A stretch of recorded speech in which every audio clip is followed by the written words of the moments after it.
Audio Jungle. En este videotutorial te explicaré las propiedades del CO2 que lo hacen tan atractivo para ser usado como refrigerante y cómo es su comportamiento con la presión y la temperatura. Si quieres que siga con el curso, no dudes en suscribirte a mi canal Cadenas. También te agradecería enormemente que compartas todos mis vídeos en tus redes sociales, blog, página web, tu canal de YouTube, en donde quieras. Con ello creceremos todos como buenos profesionales. Mi nombre es Aurelio Cadenas y sin más, esto empieza ya. El panorama de los refrigerantes en la actualidad va en la dirección de cuidar el medio ambiente. Aquí en Europa ya están prohibidos los refrigerantes que destruyen la capa de ozono y la tendencia es a minimizar el impacto sobre el calentamiento global del planeta utilizando para ello refrigerantes con un bajo GWP o PCA también llamado, como son los nuevos HFO y en especial atención a los refrigerantes naturales como el CO2, amoníaco y los hidrocarburos. El CO2, aunque ya ha sido utilizado desde comienzos del siglo XX, entró en desuso con la aparición de los CFCs, pero ha visto reafirmar su uso como refrigerante en los últimos años debido al creciente interés por los fluidos naturales como es el CO2 y a las normativas que, especialmente en Europa, van en la dirección de limitar el uso de los refrigerantes sintéticos. La gran disponibilidad, incluso como producto residual de otros procesos, hace del CO2 un refrigerante de un coste netamente inferior a los fluidos tradicionales. A la ventaja económica se añade también el limitado poder contaminante.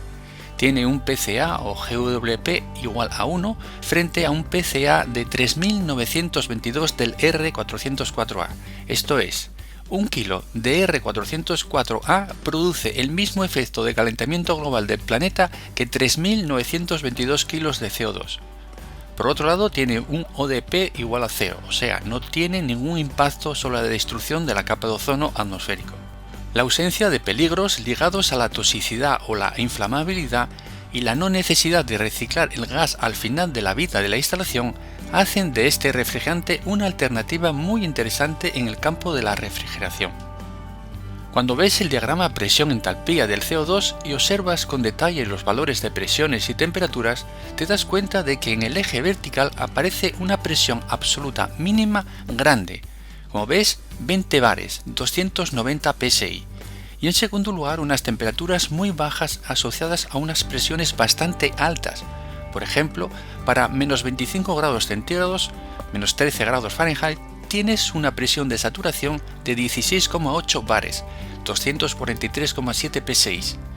Y en tercer lugar, que a una temperatura superior a 31 grados centígrados, 87,9 grados Fahrenheit y 73,6 bares, 1067 psi, ya no existe cambio de fase líquido-vapor. Si se representa la presión en función de la temperatura para el CO2, comparándolas con otros refrigerantes comúnmente empleados, como el R134 y el amoníaco, el CO2 tiene unas características especiales. Por un lado, opera a presiones mucho más elevadas, pero en un margen más estrecho de temperaturas, como puedes observar en el gráfico. Su punto triple es mucho más alto, como ves en la gráfica es de menos 56,6 grados centígrados y 5,2 bares absolutos. Por otro lado, la temperatura del punto crítico es más baja, como ves es de 31 grados centígrados, 87,9 Fahrenheit, a la presión absoluta de 73,6 bares, 1067 psi, mientras que en el R134 es de 101 grados centígrados, 213,8 grados Fahrenheit, a 40,6 bares absolutos, 588,9 psi, y para el amoníaco es de 133 grados centígrados, 271,4 grados Fahrenheit, para una presión absoluta de 114,3 bares, 1657,8 psi.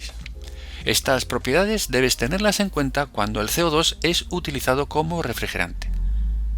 Si observas el diagrama presión-temperatura, las áreas coloreadas definen los límites de temperatura y presión para los cuales el CO2 se encuentra en estado de vapor, líquido, sólido y supercrítico.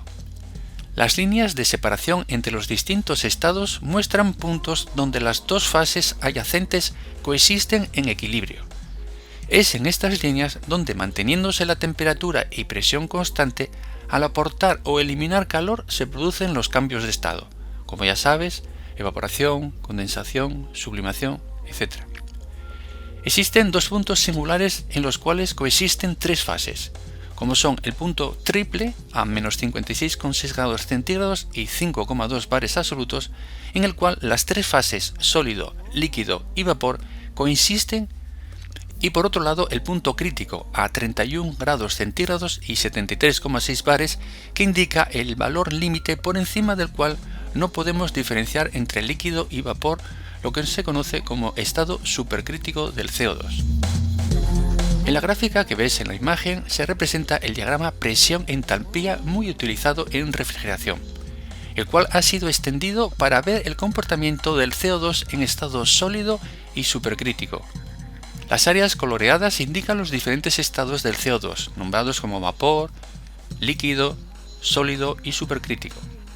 Para el uso del CO2 como refrigerante, por la parte baja del diagrama está limitado por la línea del punto triple, que marca el límite entre el equilibrio líquido-vapor y el equilibrio sólido-vapor, y por la parte alta se ven limitadas por el punto crítico, a partir del cual no es posible condensar el CO2. Así pues, por debajo de 5,2 bares absolutos, 71,5 psi, comienza a producirse la solidificación del CO2. En esta zona de estado bifásico de sólido-vapor, cuando el CO2 se encuentre en el centro, tendrá el 50% de sólido y el otro 50% de vapor. Si se le quita calor al CO2, se forma más cantidad de sólido, el punto de funcionamiento se desplaza hacia la izquierda, y si le aportamos calor, disminuye la cantidad de sólido y aumenta la de vapor, el punto de funcionamiento se desplaza hacia la derecha, hacia la zona de vapor. Imagínate que en el evaporador, donde el CO2 puede estar en una temperatura de menos 40 grados centígrados, menos 40 grados Fahrenheit y 10 bares, 145 psi, se produce debido a una fuga una liberación súbita de CO2 al exterior del circuito a la presión atmosférica. Como en el evaporador hay una mezcla de líquido y vapor, al salir al exterior a una presión absoluta de 1 bar, se expansiona enfriándose rápidamente hasta alcanzar los menos 56,6 grados centígrados, y al disminuir la presión por debajo de 5,2 bares se forma CO2 sólido, lo que se conoce como hielo seco. En estas condiciones se podría formar un tapón de hielo sólido, el cual puede bloquear la zona de salida y provocar lanzamientos de hielo sólido por efecto de la presión, pero también se podría producir una salida de sólido como si fuese un chorro de arena. En otro caso, se ha comprobado que una fuga en la línea del líquido, por ejemplo, en una pequeña válvula de bola, se puede autosellar debido a la formación de sólido en el proceso de expansión. Todo esto con una mínima fuga de refrigerante. En este vídeo producido por Danfoss muestra las diferentes fases del CO2 como refrigerante y cómo los cambios de fases ocurren alterando la presión o la temperatura. Para ello se utilizará la maqueta que puedes ver en la imagen, donde hay un cilindro con una mirilla que está provisto de dos válvulas, una para el llenado con líquido de CO2 y otra para el vaciado de vapor de CO2. Como ves, dispone también de un sensor de temperatura y un transmisor de presión, así como un elemento calefactor. En primer lugar, se parte con el cilindro cargado con CO2 en estado líquido a una temperatura ambiente de 20 grados centígrados, 68 grados Fahrenheit, a la cual tiene una presión absoluta equivalente de 57,2 bares, 829,6 psi. Al abrir las válvulas de vaciado de vapor y llenado de líquido, se va elevando el nivel del líquido dentro del cilindro. Y cuando esté suficientemente lleno, ambas válvulas de vaciado y carga se cerrarán. Cuando se alcance el equilibrio entre el vapor y el líquido contenido en el cilindro, dicho estado es representado en el diagrama mediante la cruz sobre la línea del líquido vapor. Ahora la válvula de vaciado de vapor se abre para liberar CO2 en estado de vapor. La presión y por lo tanto la temperatura del CO2 líquido cae rápidamente a medida que se evapora para producir más vapor, ya que quiere seguir manteniendo el equilibrio entre el líquido y el vapor.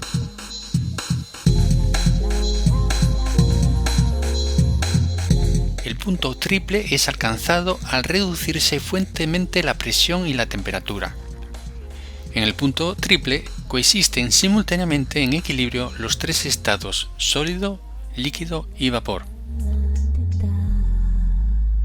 Como la presión continúa cayendo por debajo del punto triple, solamente los estados sólido y vapor están presentes dentro del cilindro. El CO2 sólido comienza a formarse a medida que la presión y temperatura disminuyen por debajo del punto crítico. El estado sólido de CO2 es conocido como hielo seco y tiene una temperatura superficial de menos 78,4 grados centígrados en las condiciones de presión y temperatura atmosféricas. La presión dentro del cilindro es ahora aproximadamente igual a la presión atmosférica de un bar absoluto.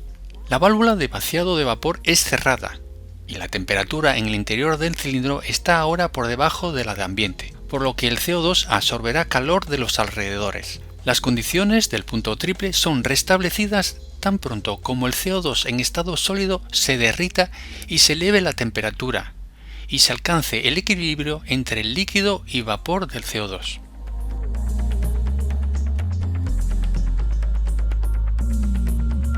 Por otro lado, para definir el estado supercrítico, en la siguiente secuencia, el cilindro es rellenado otra vez con CO2 en estado líquido bajo las mismas condiciones que antes.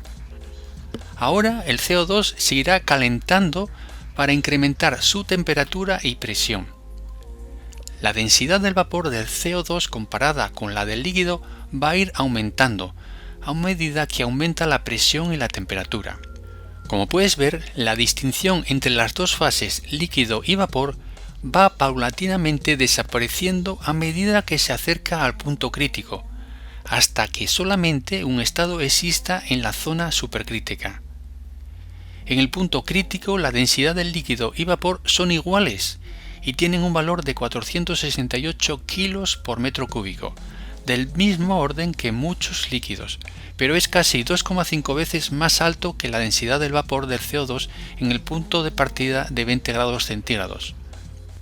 Ahora el CO2 está en el punto crítico y con un pequeño aumento de temperatura, todo el CO2 presente en el cilindro se encuentra en estado supercrítico.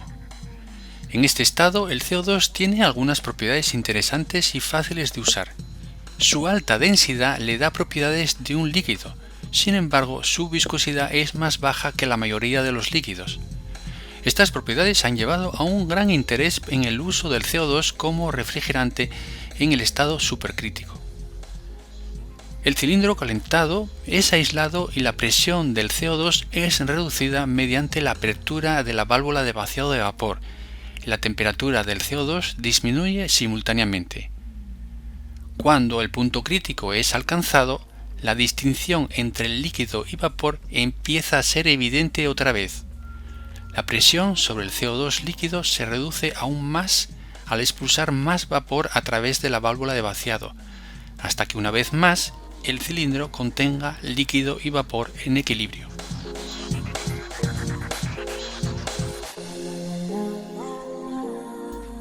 Otra característica del CO2 es que si comparamos su diagrama presión-entalpía, las curvas de equilibrio líquido-vapor con otros refrigerantes, se pueden observar que el amoníaco tiene la entalpía de evaporación mucho más elevada que el resto de refrigerantes. Como ves, es mucho más ancha esa campana, lo que quiere decir que con poco amoníaco producimos mucho frío.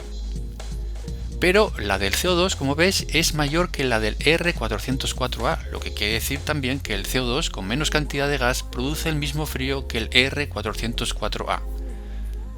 Otra forma de ver esto sería representar la entalpía de evaporación en función de la temperatura de evaporación y como puedes ver en la gráfica, el amoníaco es el rey. Así, por ejemplo, para una temperatura de evaporación de menos 20 grados centígrados, menos 4 grados Fahrenheit, el R404 absorbe 180 kJ por kilo de refrigerante, mientras que el CO2 absorbe 300 kJ por kilo de refrigerante. El amoníaco se lleva la palma con 1300 kJ por kilo de refrigerante. Otro aspecto a tener en cuenta con el CO2 es su alta densidad, que es mucho más elevada que en otros refrigerantes, como puedes ver en el gráfico, donde te comparo el CO2, el 404A y el R717, o sea, el amoníaco. Y como puedes observar, el CO2 tiene una entalpía de evaporación por metro cúbico mucho más elevada que los otros, lo que va a dar como resultado que el volumen de refrigerante que necesita mover un compresor de CO2 para obtener la misma potencia frigorífica que los demás es mucho más pequeño. Esto da como resultado que al utilizar el CO2, los compresores, como te he dicho, son de menor tamaño, menor cilindrada. Como puedes observar en el gráfico de barras, para una misma capacidad frigorífica, el tamaño del compresor para R134A es casi 7 veces la que tiene el compresor para el CO2. Se necesita menor cantidad de refrigerante en la instalación. Y el recipiente líquido y las tuberías son de menor tamaño, que como puedes observar en el gráfico, el diámetro para una tubería con R134A es casi 3 veces mayor que para el CO2.